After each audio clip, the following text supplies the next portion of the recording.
sommes à Lyon, une des destinations les plus à l'ouest de l'ancienne route de la soie. La ville est un carrefour commercial et culturel incontournable en Europe, avec la prospérité de son industrie de la soie tout au long de son histoire. Il s'agit de l'une des plus grandes entreprises locales du secteur. Les foulards et les châles raffinés représentent des œuvres d'art uniques. Éric Provent, appartenant à la 4e génération familiale, témoigne du développement de la soierie de Lyon.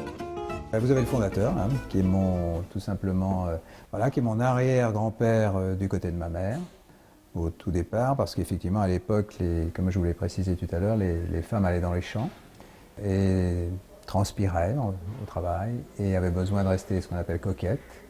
Et donc il y avait une très grosse demande de petits carrés qui étaient en taille 60 par 60 ou 65 par 60. On mettait juste autour du cou et qui étaient ce qu'on appelait les petits carrés provençaux que tout le monde connaît maintenant. Fier d'être l'un des représentants du secteur de la soie, Éric Provent est toujours passionné lorsqu'il s'agit de parler de sa soie. Il y avait les artisans les plus sophistiqués, plus particulièrement spécialisés chacun dans leur domaine, à Lyon. La sophistication des détails qui font le plus. Les premières manufactures de la soierie ont été créées à Lyon en 1536.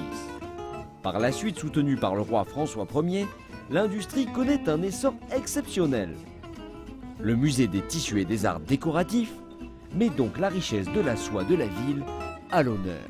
C'est à Lyon que l'on va produire les tissus d'ameublement pour les résidences royales d'abord, puis impériales, royales à nouveau, puis pour les palais de la République.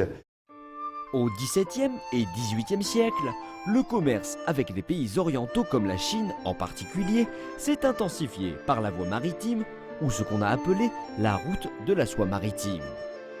De plus en plus de produits faits en soie en provenance de Chine ont alors fait leur entrée sur le marché européen. Les motifs et les dessins avec une touche exotique chinoise faisaient rêver les Européens sur l'Empire du Milieu. C'est ce qu'on a aussi baptisé des chinoiseries. Durant tout le XVIIIe siècle, la première moitié du XIXe siècle encore, on connaît des objets chinois qui sont importés notamment par la création des compagnies des Indes et qui vont importer des soieries chinoises, des porcelaines chinoises et permettre aux Occidentaux de découvrir toute la richesse de l'art chinois. Le secteur de la soierie a perdu de son prestige d'antan avec la baisse du nombre d'entreprises locales et une réputation en perte de vitesse. Les soyeuses commencent alors à chercher des opportunités internationales. Ce qui nous intéresse, ce qui est important économiquement également, de pouvoir atteindre la Chine. Éric Provent est l'un des premiers à avoir initié un tel changement. En 2013, son entreprise a réussi à établir une coopération stratégique avec une soyeuse chinoise basée à Hangzhou, la ville d'origine de la soie chinoise, pour obtenir des matières premières garanties et des chances de bâtir un canal de vente en Chine. En plus, les deux entreprises peuvent travailler ensemble dans la création et la production. Ce rapprochement de l'Orient et de l'Occident, pour moi, la meilleure façon de retranscrire ça sur ma première collection, c'était de créer un foulard assez fort et marquant qui puisse expliquer et illustrer en tout cas ce beau mariage.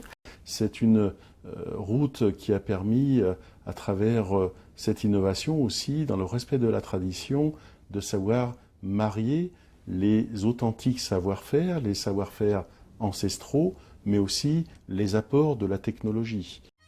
L'emblème culturel et commercial de l'ancienne Chine, la soie joue toujours un rôle en tant que lien entre le passé et le futur, entre la Chine et le monde extérieur.